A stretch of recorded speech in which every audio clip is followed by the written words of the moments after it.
minus 5, minus 4, minus 3, minus 2, X minus 1. Fire. Lights out, everybody.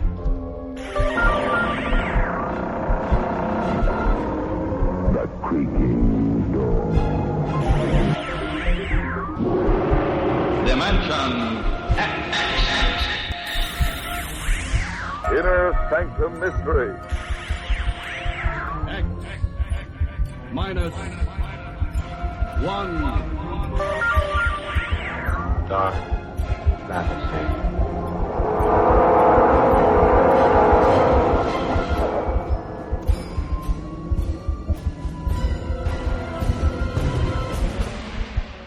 Hello everyone, welcome to Sci-Fi and Horror, brought to you by Dwayne Old Time Radio.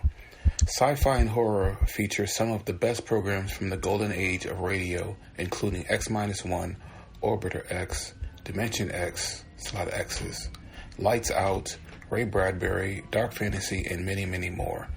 Before we start today's sci-fi and horror thriller, if you enjoy what I'm doing, let me ask you to subscribe to my channel. Subscribing is 100% free, and you will receive notifications on new posts. Lastly, if you have a moment, please write a short 1 or 2 sentence review or give a rating on your preferred podcast service. A positive review or rating would help me out a lot. And now, on to the show. And again, thank you for your support. Hope you enjoy. The Weird Circle. We're going to have 2 storylines this week. The first is Declared Insane, which is the 5th episode of that series. The sixth episode of that series is A Terribly Strange Bed. Both of these aired in 1943. There are no known dates and times that I can find, dates and months rather, that I can find, but these both aired in 1943.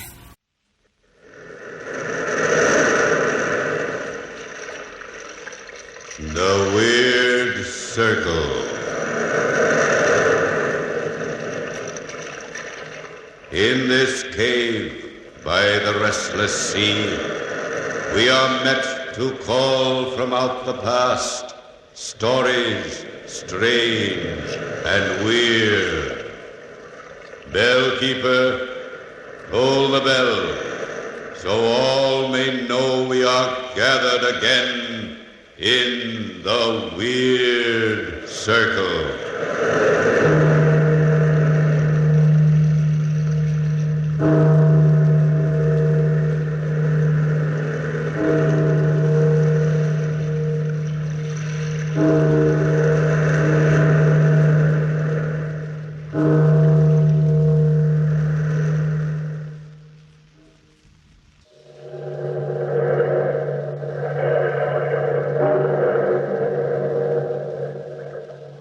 Out of the past, phantoms of a world gone by speak again the immortal tale, declared insane.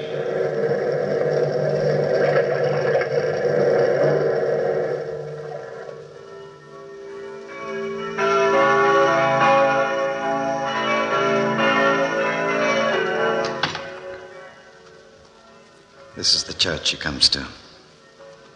There she is, Renee. Kneeling in the pew, 3rd row from the left. What do you think of your rival for your husband's affections? Are you positive that's the same Madame Jean Renaud? I'd stake my honor upon it. Cecil, you've staked your honor so often there's nothing left to it. Madame. Amazing. I wonder how a woman like that could extract such huge sums of money from my husband. She might have certain charms you don't understand. But she's fat and pockmarked. True, Renee. But powerful enough to make you and your children penniless within 10 years. How can we break her hold on Pierre? I've tried. Pierre won't listen to me, either as his brother or his lawyer. So there's only one thing left. What's that? Simply that you ask for a commission for lunacy against him. Imply that he's insane and have him locked away. But Pierre is With as your sane political as... prestige at Louis XV's court, I'm sure we can convince a young, ambitious judge to the contrary. Pierre's many eccentricities can bear fruit. His monomania on Chinese customs could easily be misinterpreted. Do you understand? But, Cecil, Now listen to me. Tomorrow morning, I want you to pay an unexpected visit on your husband. Drive out to that country hovel and... Is your master in, Roger? Madame la Marquise, we weren't expecting you. Do come in. Monsieur is in the study. If you'll follow me, he'll be pleased to see you, madame. It's been such a long time. Thank you, Roger. Monsieur, Madame la Marquise? Renee. I'm sorry to disturb you, Pierre, but you know what the court says. This separation of ours does not do my reputation any good. Your reputation? Naturally. What are you doing dressed up in that silly outfit? I am writing a history of China, Renee. One can't understand the Chinese mind without trying to feel the tempo of their mode of life. Oh, that's neither here nor there. I've been hearing about the way you're handling the children. The children are well and healthy. I don't feel comfortable about them out here. So I'd like to change nurses. The woman you have now is too old for the job. I've brought an Englishwoman out here with me today. Her name is Maggie Campbell. I think you'll find Maggie a gem in many ways. Your absent-mindedness endangers our children's very existence. What are you hinting at? Hinting? You know very well what I mean. That woman, Madame Jean Renaud. She's no concern of yours. My son's future inheritance, however, is my concern. I can't prevent you from throwing it away on a swine-headed woman. Oh, Renee, but really? Really what? Who is this Jean Renaud? What power has she got over you? Why do you insist on living in the country and giving her the major part of your income? That's one question you'll never have answered. You wouldn't understand. That's why I've hired Maggie Campbell to act as nursemaid. The children are never to be in that woman's company. And Miss Campbell will follow those instructions to the letter.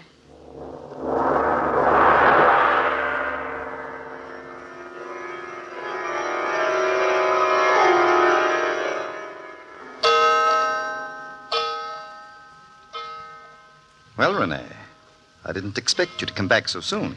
It didn't take me long to sell Pierre on the idea of hiring your fatuous Miss Campbell, Cecil. What did he think of her? Nothing much. My story was completely believable. We can depend on Maggie Campbell to weave an interesting web for Pierre to stumble into. In the meantime, you've work to do. Work? I've invited young Bianchon for a party at your house this evening. Aren't you presumptuous? Not at all. That fool has always been in love with you. His uncle is a judge of the inferior court, Monsieur Popinot. If you can convince Bianchon to bring his uncle into our camp, our commission for lunacy against Paupier is won. You're in a position to do both of them a great deal of political good. It might be wise to remind them of it, gently. The party is to start at 9. I'm having a very good time, really, I am. Bianchon, I'm so glad you could come to my little party. Oh, you're playing with my heart, madame. Ah. If only I were a free woman. Free to play with a man's heart. Oh. But my husband being ill... Oh, Pierre's ill? Didn't you know? No. Oh, I'm sorry to hear it. It's a mental condition. I thought you knew. Oh. Is there anything that I can do? I'm afraid there's nothing anyone can do. He insists now upon throwing his money away on a woman, known as Jean Renaud, whom he favors now. Oh, a woman. A fat, ugly, pockmarked woman who is closer to 60 years of age than anything else. He's given her almost 1 million francs. Oh, this is serious, madame. But what can I do? He controls all the money in the family except my own small income. Well, have you ever thought of securing a commission for lunacy against him? My own husband, Monsieur Bianchon? But it's necessary, madame. My uncle is judge of the inferior courts. He could get it for you quite easily. If you'd consent to visit with him, I'm sure... Bianchon. Yes? Could you persuade your uncle to visit me here in my home? I would repay him for his trouble. A close friend of mine, Philippe Brett, is head of the civil courts. He could do your uncle much good if I suggested it. Oh, but of course, Renee. I shall pay my Uncle Popinot a visit this evening. Would tomorrow night be a convenient night for you? So convenient.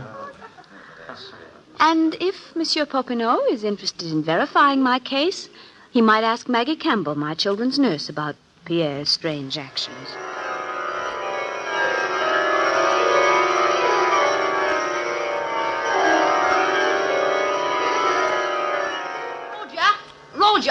You're the butler in this loony house. Come over here and bottle. Yes, Maggie. What is it now, nurse? Listen to them, will you? A father playing with his sons, a twisting their arms till they scream in agony. Look at them there in the garden. He's teaching the boys how to wrestle, Maggie. Wrestling's a fine art in China. Wrestling, is it? It's a fine kind of wrestling. A trying to pull the boys' arms out by the sockets. A laughing and a screaming. A maniac's mind. A maniac, I tell you. Heaven help us. What'll the madmen do next?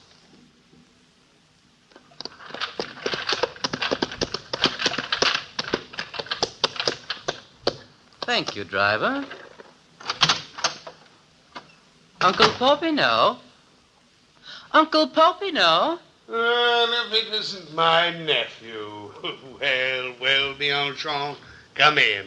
Oh, how can you live in this rat trap? And if this is a rat trap, Bianchon, then you should throw your old uncle a piece of cheese. What brings you down here on the banks on this hot day? Oh, a matter of urgency. A friend of mine is in trouble. Trouble.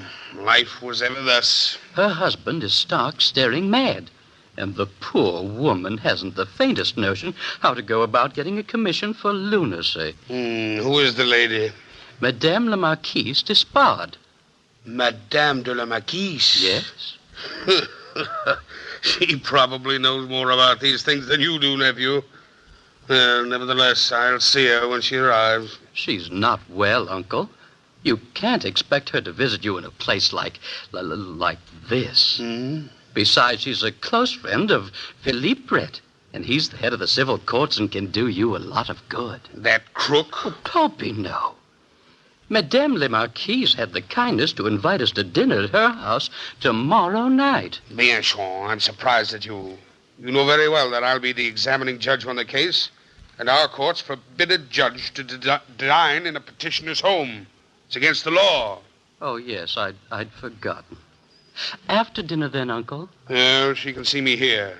In all fairness to her, she's ill, Uncle. Drop in at her house. Was it a request or a demand from her, Bianchon? Both, I imagine, Uncle. Even a judge is afraid not to grant her demands. A woman like that is a powerful factor at court. Then you will drop in and see her? Yes, tomorrow afternoon at 3. But warn her not to serve any food or drink to me at all. Oh, yes, Uncle. She will be well warned.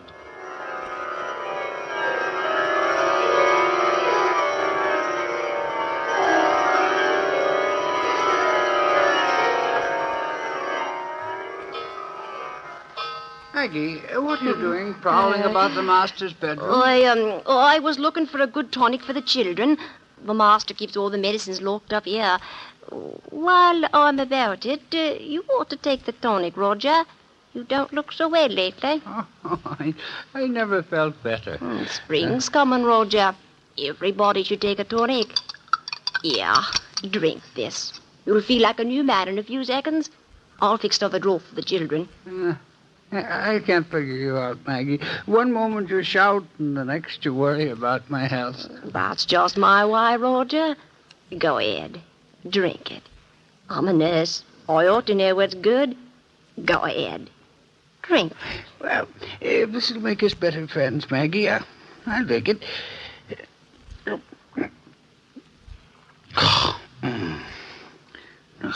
Tastes like poison. Roger. Roger. The master's calling, Roger. See what he wants. I'm coming, Monsieur le Marquis. Better come along to the study, Roger. I'm expecting a visitor, and I'd better have the place looking spick and span. Visitor, monsieur? Madame Jean Lenoir will be here soon. Then the business between Madame and I will be over, finally. I'm glad. Monsieur, look at the study. More Chinese books than all of China. I need them.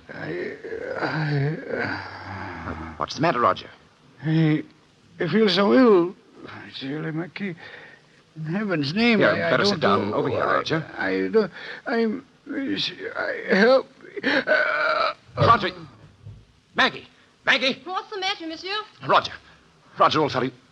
Roger. He's dead. Dead?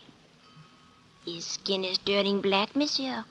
Black? As if he had drunk Yes, just as if he drunk a strong draught of Chinese poison. How do you know the effect? I'm a nurse, sir.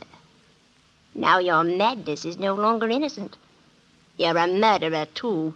Poisoning a poor, helpless man just because he disagreed with you. What are you talking about, Maggie? You know what I'm talking about, monsieur. You're a murderer. A murderer. And I'll get the police for you, poisonous all in the middle of the night.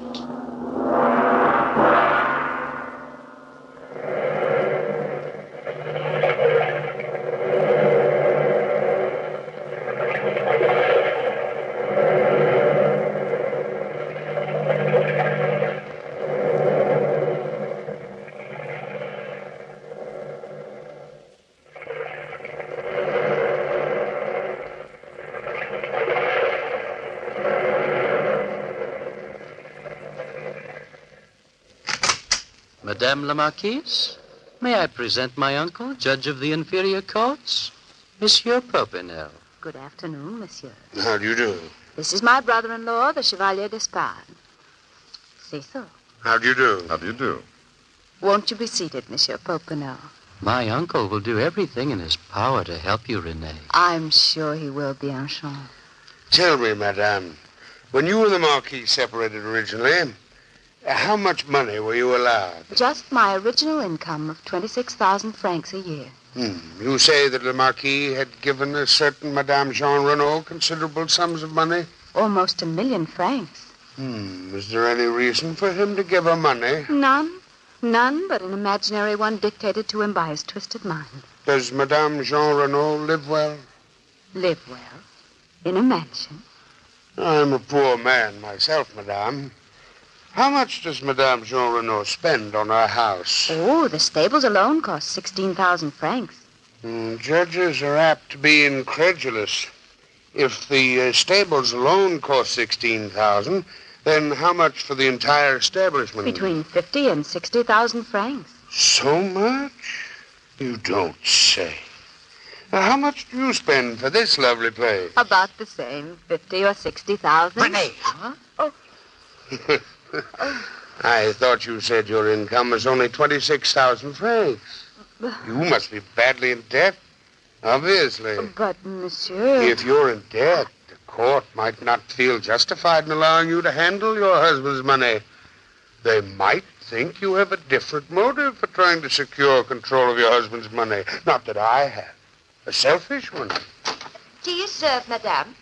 Oh, I'm sorry, Madame la Marquise. It's against the law for me to eat or drink at a petitioner's home. I thought you knew. Madame la Marquise! Madame la Marquise! Oh, Maggie, what are you doing here? I've been trying to get her all day, I have. Monsieur le Marquis has murdered his butler. Poisoned him. I saw it with my own eyes. The police came. They've got him away in the jail. He's stark, staring, raving mad, he is. Murder now. Well, Monsieur Popinel, is murder a part of a sane man's mind?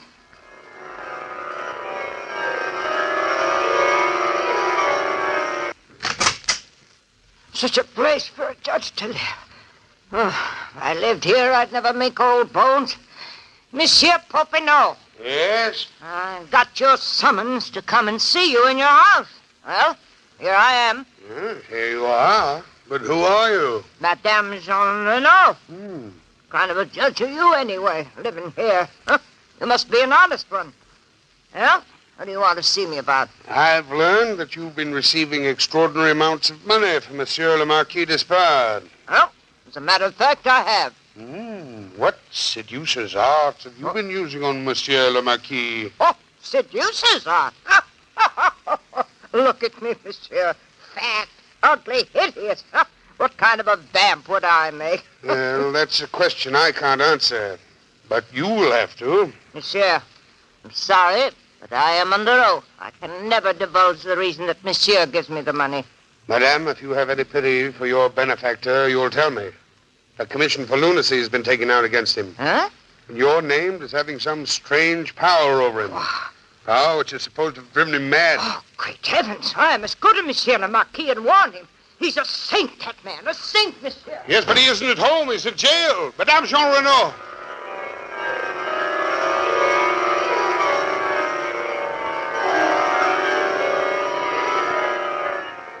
Monsieur le Marquis and Judge Popinot of the inferior courts.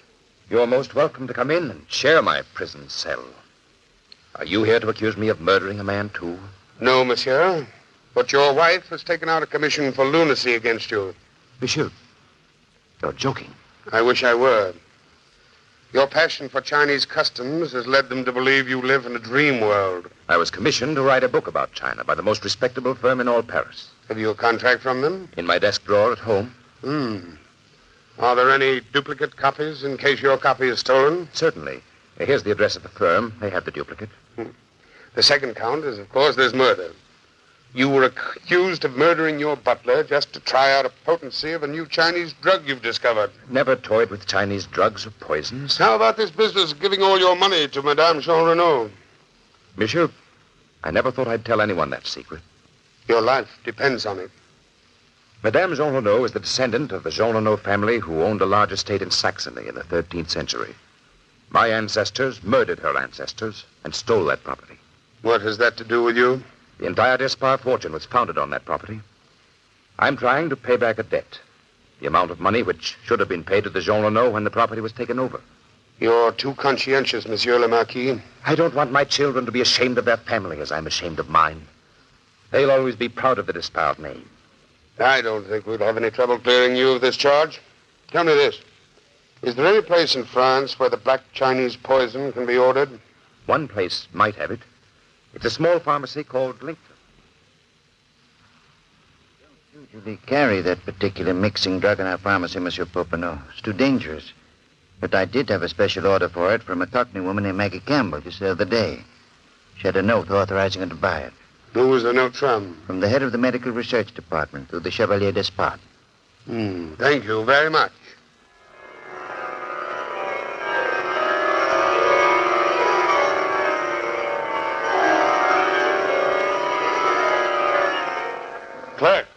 Clerk, has Monsieur le Marquis Despard's contract arrived from Paris? Yes, Monsieur Popinot, this morning. Where's Madame Jean Renaud? She's waiting for you now, Monsieur Popinot. Just have her sign this legal bill of sale for the Saxon property and ask her to appear in court tomorrow morning. Yes, Monsieur. And, clerk. Yes? Send this letter to the Marquise Despard. After this note, I don't think she'll appear to press charges.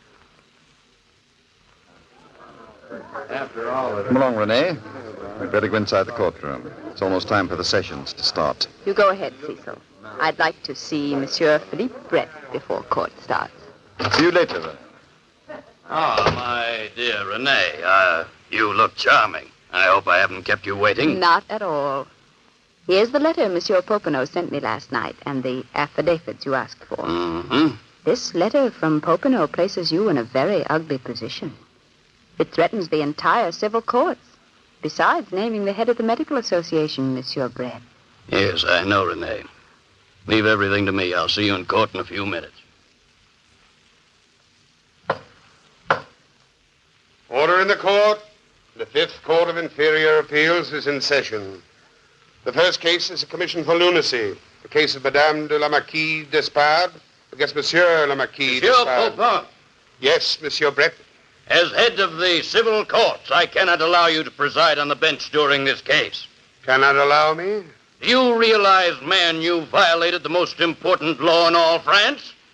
I have 3 sworn affidavits that you partook of tea and cake at the household of René Despard at 5 p.m. 4 days ago. Now, since Madame is the plaintiff in this case, that renders any decision you might give as invalid. But, Monsieur Brett, they are lying. Your own nephew swears it's the truth. Will you relinquish the bench? Who is to take over in my place? Monsieur Devereux. Devereux? Yes. A man who spends his time currying favor from their majesties? Monsieur, will you give up the bench? I have no option.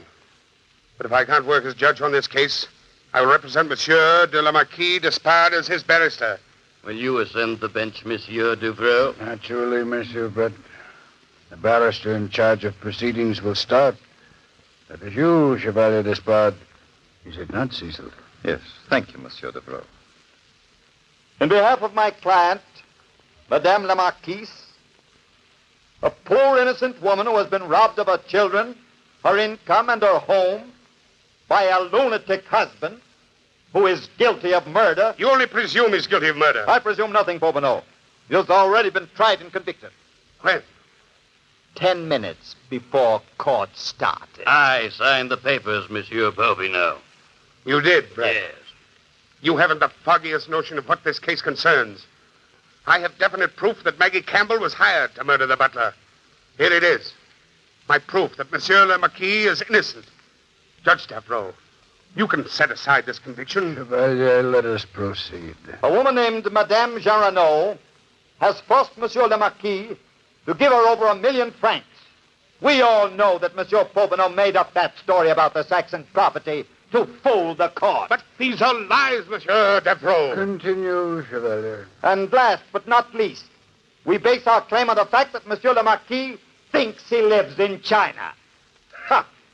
Is that a thought for a sane man? Monsieur le Marquis is writing a book on China. He has a contract for that book. We investigated the contract, Monsieur Popinot. The Paris firm swears they never drew it up.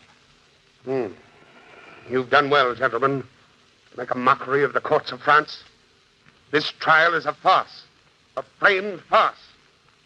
Of course, you grant the commission for lunacy, you will be heaped with honors by these weakling fools. That is only your opinion, Popinot. Judge Davreau, remember, your conscience will weigh heavily on your soul. If you send this man away, you will have only yourself to answer to. You wake up in the middle of the night screaming for forgiveness to your Maker. Think on it carefully, Judge Davreau. Think before you make the decision. There is no need for thought. I demand an immediate decision. There's only one decision I can possibly make. An honest one. A decision dictated to me by my conscience and the evidence on hand. The commission for lunacy is granted. Monsieur Davreau, I'm as sane as you are. You can't lock me up. Popinot, tell them, in heaven's name, stop them. Don't let them. Guards! Take that man out of court and put him in a straitjacket before he loses his mind completely.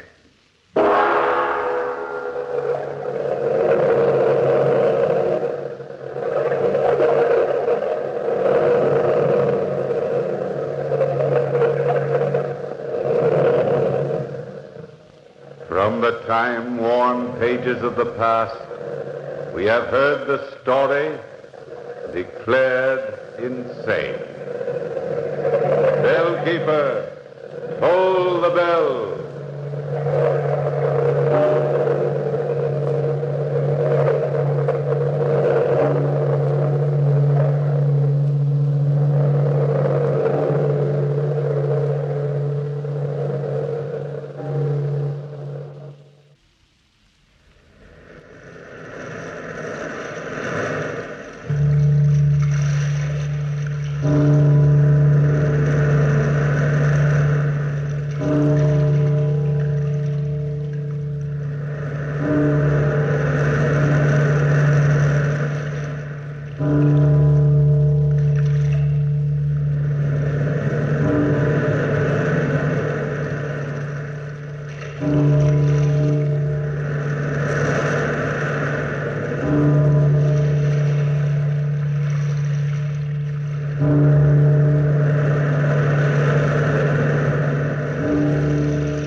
The Weird Circle. In this cave by the restless sea, we are met to call from out the past stories strange and weird. Bellkeeper, toll the bell, so all may know we are gathered again in the Weird Circle.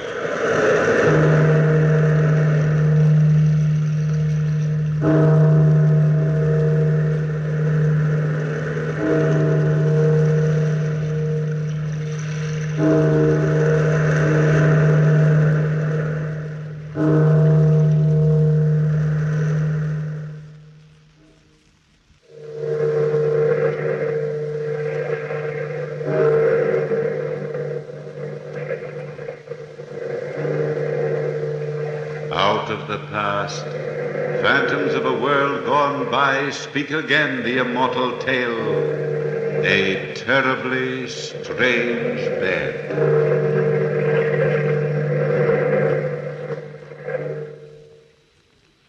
Jack Westcott was the best friend I ever had. He was the gayest of people. That was until we left America. I was writing a book about historic murder cases and had come to Paris to do some research work. Jack was fascinated with my work. Strangely fascinated. Almost horribly so. He enjoyed finding twisted minds and probing them. His hunger for crime was bound to end in tragedy. On the last evening of our visit in Paris, we were walking on the left bank of the Seine River when Jack noticed a crowd gathered about our old friend, the head of the Paris police force, Inspector Duval. I was in a hurry to return to the hotel to finish writing my murder manuscript. The deadline was in the morning. But Jack insisted on stopping. Stand back, please. What's the excitement all about, Duval? Well, hello, Mr. Westcott. Still looking for ancient murders, Mr. Manning? Not tonight, Duval. Ancient or otherwise. Stick around, Monsieur Manning. I'll show you a murder the likes of which you've never seen before. Okay, boys. Drag it out of the river. What is it, Inspector? A corpse, Monsieur Westcott. A corpse that's been squashed thin as a piece of paper. Oh, let's see it. Oh, what do you mean, thin as a piece of paper? Bring it over here, boys. Right under the gaslight. Horrible-looking thing, isn't it? Horrible and fascinating. Well, it looks like it got squeezed in a giant press. We've had an epidemic of these corpses lately. Any idea who's doing it? Not even a vague notion, Mr. Hey, you! You, the fat man! You mean me, Inspector? Yes, I mean you, fat man. How come you're always around when we pull a corpse out of the river? Why? I enjoy murder. You enjoy it? You enjoy murder? It appeals to my sense of the artistic. Oh, it does. Well, there's something fascinating about these bodies. Something for a connoisseur alone to appreciate. The symmetry of the remains. The beautifully flawless flatness of the corpse. The hollow in the stomach. Lying in this puddle of gaslight, this mass of flesh and bones makes a nice picture. I should enjoy painting this if I could paint. I know what you mean, fat man, but wouldn't you prefer probing the mind of a man who conceived this crime? A man's mind is his secret self. Well, enjoy the ghastly spectacle, my friend. Enjoy it. Good evening, gentlemen. All right, men. Take the body down to the morgue and try and find out who it is. Come on, Burke. I'd like to follow that fat man. In heaven's name, why? He's nothing but a psychopathic case. I want to satisfy a hunch. Well, if you're such a good detective, why don't you join Scotland Yard? Why, I might, Burke. I might at that.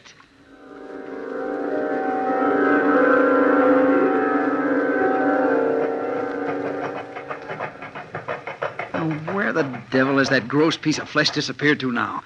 He was right in front of us until we turned this corner. Well, we've lost him, Jack. And I don't wonder. We've passed through every side street in the whole city. If you ask me, he knows he was being followed. Good. If he knows, he'll show his hand sooner. Now, the only place he could have gone around here is into the back door of this house. I wonder what house this is. It's a gloomy dump. Let's go back to the hotel, Jack. I've got to finish that manuscript tonight. Looks like a public bar to me. The La Belle Tavern. Are you coming with me, Burke, or are you going home? I'm with you, old boy. I brought you to Paris, and by heaven, I'm going to return you to America. Now, this must be the doorbell. Here goes. And Burke, no matter what I do tonight, don't worry. Come in, gentlemen. Come in.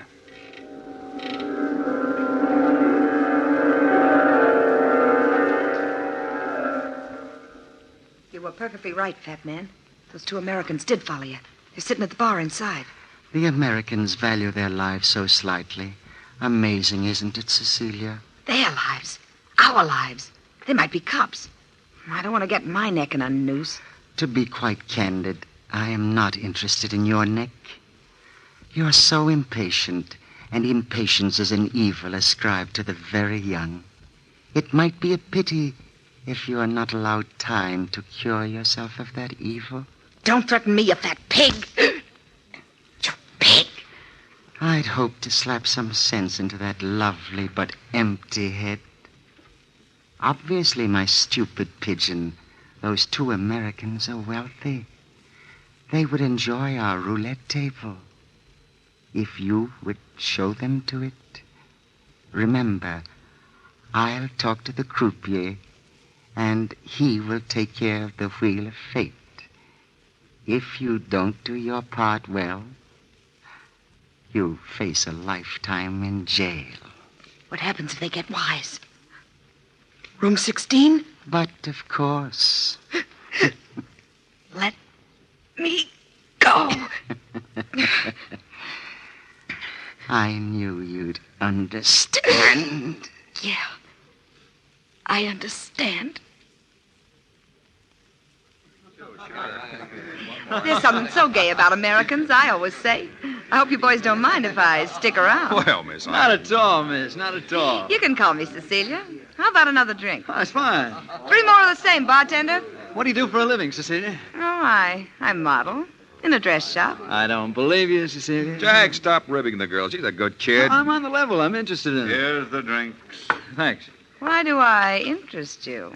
Well, because you're fairly easy to figure out. Am I? Why? You really want me to tell you? Sure I do. Well, here's mud in your eye. You say, touche. Oh. Potent stuff, Jack. Potent stuff tastes like cyanide. Well, Cecilia, I'd say you're a poor girl who lives in the slums. But you're pretty. Prettier than anybody in your entire neighborhood. Well, let's see. Then you must have met a man. What of it? I'm no saint. He promised you a lot of doodads, and suddenly you found you'd committed your first crime. Let's say murder. What'd you do? Set her mother on fire? Oh, well, for that, let's have 3 more drinks. Bartender, 3 more. Well, now, let's say it really was murder. The second murder wasn't so hard. And the third was easy, wasn't it? I never had nothing to do with a murder. Well, for the sake of argument, let's say you have. But inside of you, all the time, is this wanting to be liked, wanting to be on the level. But your so-called friends, they don't trust you, Cecilia. Someday they'll double-cross you. Here are the drinks. Thank you. Nobody'll ever double-cross me. Well, here's mud in your eye. Drink up, boys. Is there anything else to do around here? You seen the gambling rooms? Gambling rooms. Ah, that's me. Who runs those gambling rooms, Cecilia? I don't know. One of your friends? A fat man, perhaps, with a long nose? I don't know the owner. Gosh, you're real nice. Is the fat man in the back room now? Probably. Gambles here a lot. Do you really want to play? Sure. Well, come on, Jack. We'll see who's right, my books or your instincts.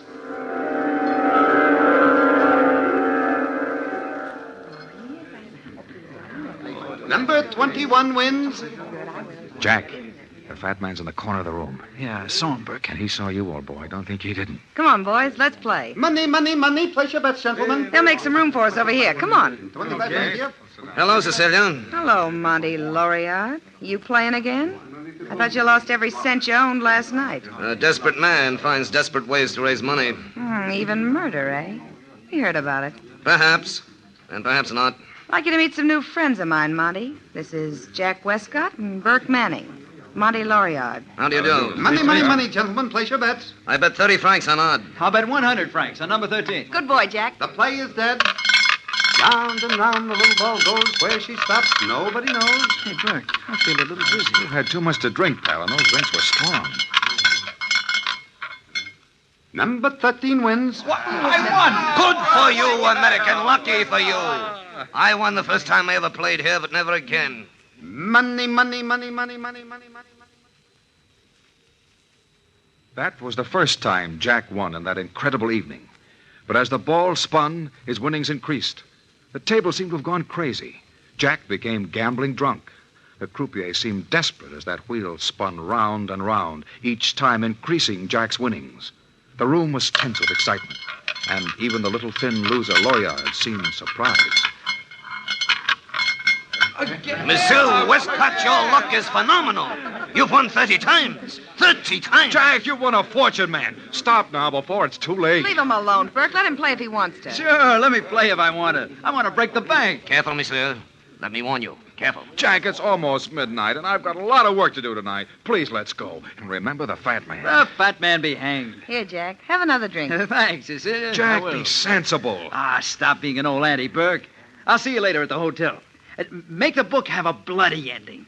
I'm in the mood for a good murder tonight. Remember, Jack, I warned you. Goodbye. Money, money, money, gentlemen. Place your bets. I told the croupier you wanted to see him back here, fat man, but it wasn't the croupier's fault the American broke the bank. That is for me to decide. Where is the American now? Outside. Buying drinks for the house. Good. That ought to keep him busy.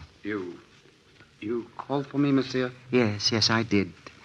I'll need you too, Cecilia. Shut the door. I don't like to frighten our patrons. I'm sorry about the wheel, monsieur, but it was broken and I couldn't control it. That is unfortunate for you. What are you going to do, monsieur? Come here. Don't put your fat hands on me, fat man. Let me... Don't fight the fat man. You can't move, can you, croupier? Because if you move, my arm will break your neck. Call my men, Cecilia. I might need a little aid with this stupid fool. What are you going to do, fat man? Have his brains pressed out of his body in room 16. His mind is no good where it is now. No, monsieur. Please, monsieur. Not room 16.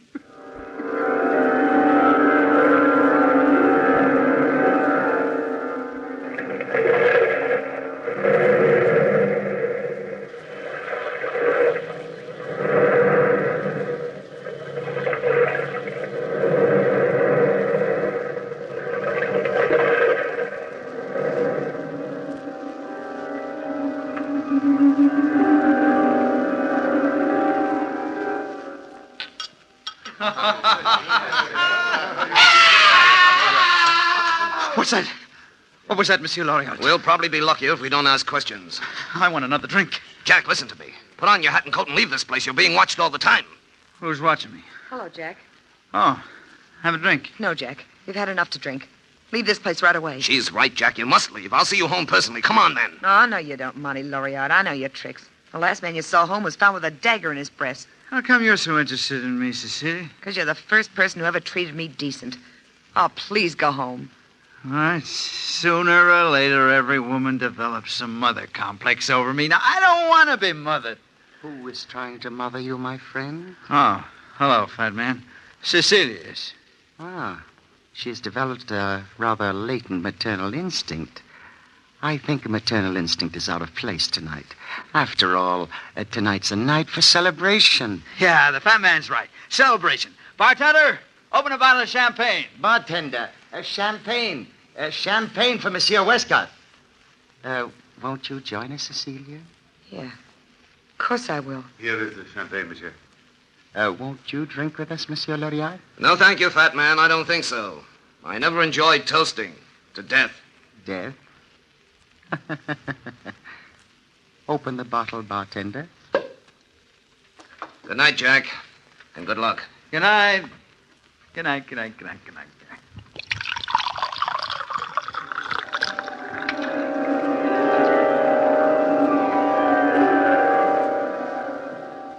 Here's the handkerchief, fat man. Oh, Jack, your money is all tied safely in your handkerchief. Thank you, Fred. Thank you. Where'll I put the handkerchief? It would be wisest to tie it to your belt.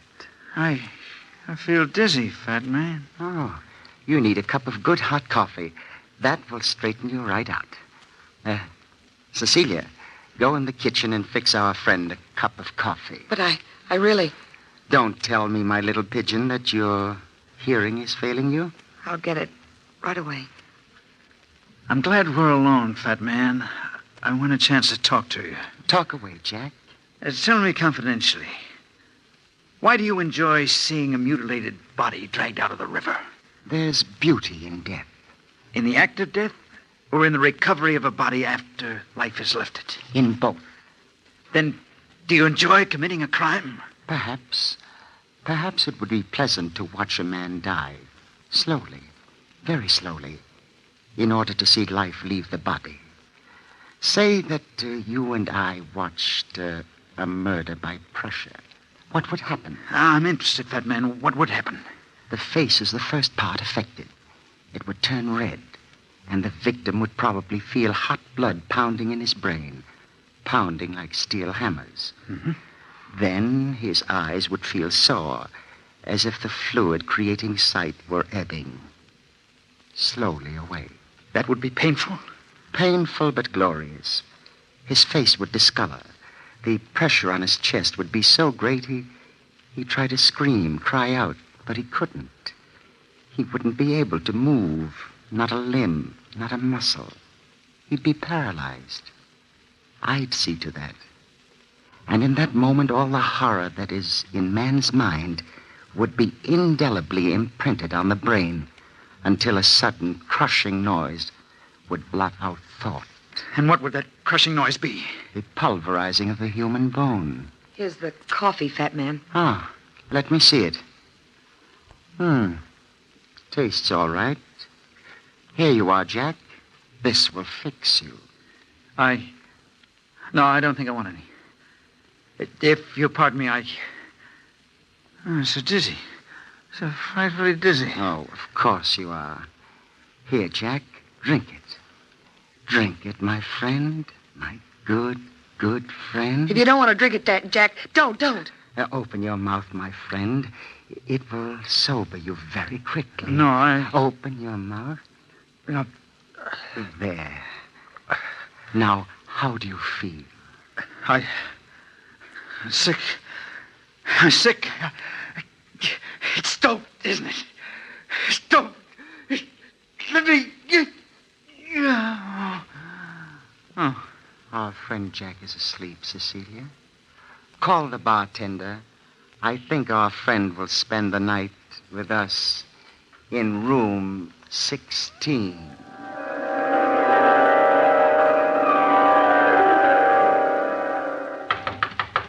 Monsieur Manning! Monsieur Manning! I've been looking all over Paris for you, monsieur. You've been looking for me? Yes, I've called every hotel in the city trying to find you. I know you don't remember me, but I met you earlier this evening at the La Belle Tavern. My name's Loriot of the Paris Police Force. Yes, of course. Won't you come in? Where's Mr. Westcott? I had to leave him at the tavern. He wouldn't listen to me. You see, monsieur, I've been assigned to watch that tavern. It's been under suspicion for several weeks. Oh, great Scott, man. Where's Jack now? At the tavern. He's carrying an enormous amount of money on his person. I know the fat man will never allow him to leave with that money. Why don't you raid the den? Unfortunately, we can't. We have no proof. As a matter of fact, they might not harm him at all. But just in case, I thought it might be a wise idea for you to go down there. You can go to the door and ask for...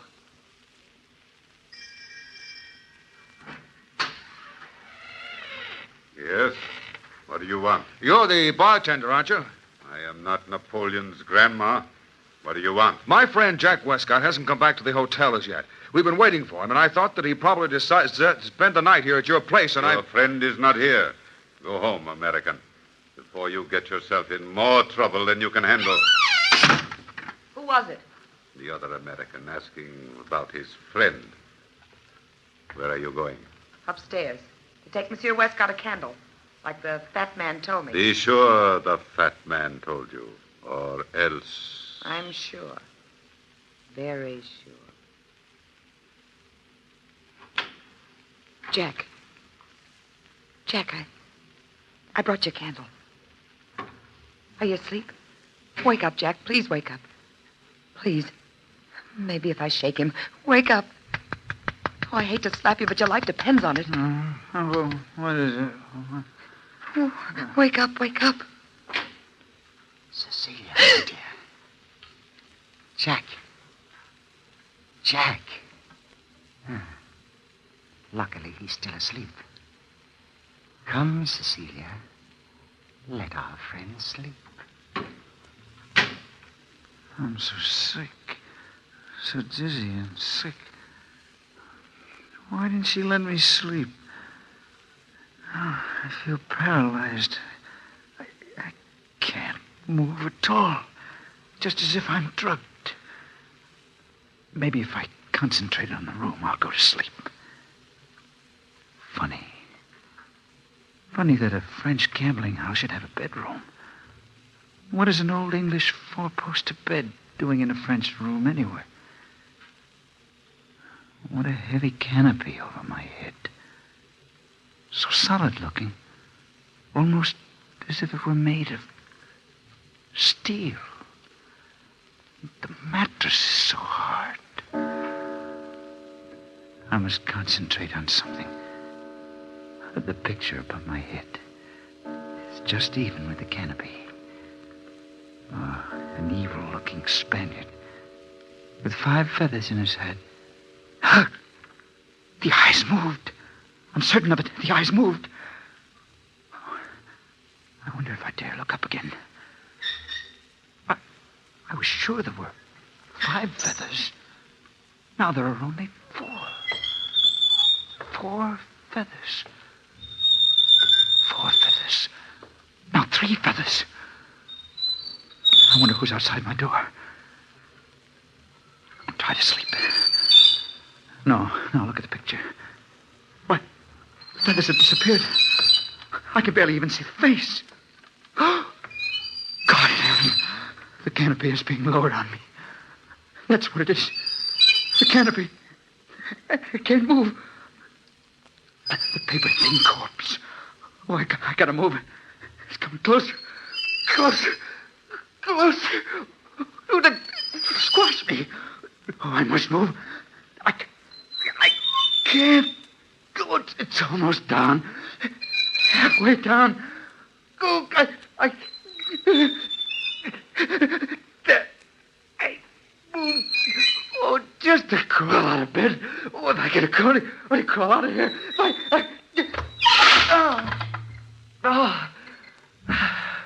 I'm safe. Safe from that horrible contraption. Now to get out of here. The window. Open the window slowly. I'll crawl to the window. Now, I can push the window open slowly. Very slowly. The bed must have clamped down on him by now. Listen to me, men. Push the window open. Oh, it's stuck. Be sure and deliver the money bags to me. There. Now to open it wide enough to crawl through. You can raise the canopy now. Let's go in, gentlemen. Help! Help somebody! Help me! Get that man before he jumps out the window. Somebody! I've got him. Shut the window. If the bed didn't work the first time, Mr. Westcott, I've ways and means of making it work the second, and perhaps it would be more pleasant to watch life ebb out in front of me. No. Place him carefully on the bed. Let me go. Good. This ought to prove most enjoyable, Mr. Westcott. It's a pity you haven't my detached viewpoint. Let me go. Put him in. Then lower the canopy. No. This way, Bert! Up this way! Hurry, Mr. Lorry, I can hear the bed moving! Cecilia, you fool! Look! Get Jack out of that bed! Jack, boy, here. Hold on to me. I'll drag you out. Don't you put your hands on me, Lariat. Locked him to there. That'll take care of the bartender for a long time. I'm all right, Burke. Don't worry about me. Help Cecilia. I'll help her. Let me go, Cecilia. Don't push me. Help me, Lorry! Help! No, you don't, fat man! You little... No, you don't! You're on to making me a Frankenstein! There! Try to get out of your own bed now!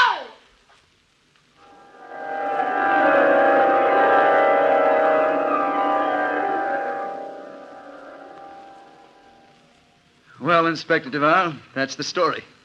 Loriard and Burke were waiting outside all the time. They saw me at the window, and Cecilia let them in. Close shave, eh? A lucky escape. Loriard and I pulled him out of the bed just in time, and Cecilia pushed the fat man under the canopy as it closed down. Must have been a horrible sight, Burke. Well, what about Cecilia, Inspector? What would they do to her? Unfortunately, the police can't find her. And I've instructed them not to look too hard.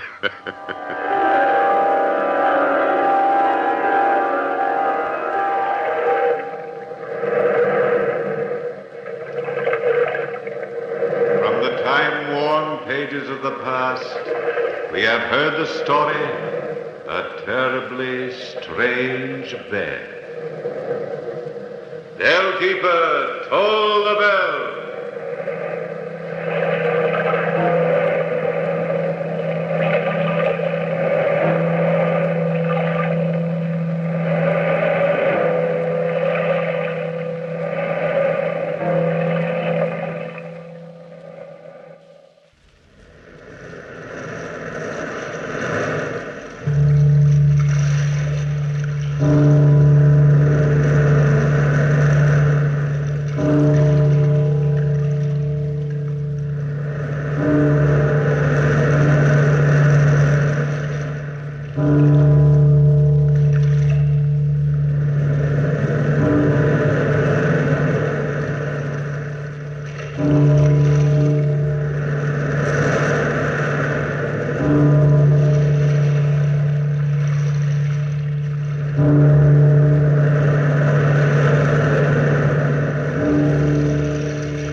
Thank you for listening. If you enjoy what I'm doing, I ask you to please subscribe to my channel or channels. Well, hope you enjoyed, and until next time, stay safe, wish you well, peace.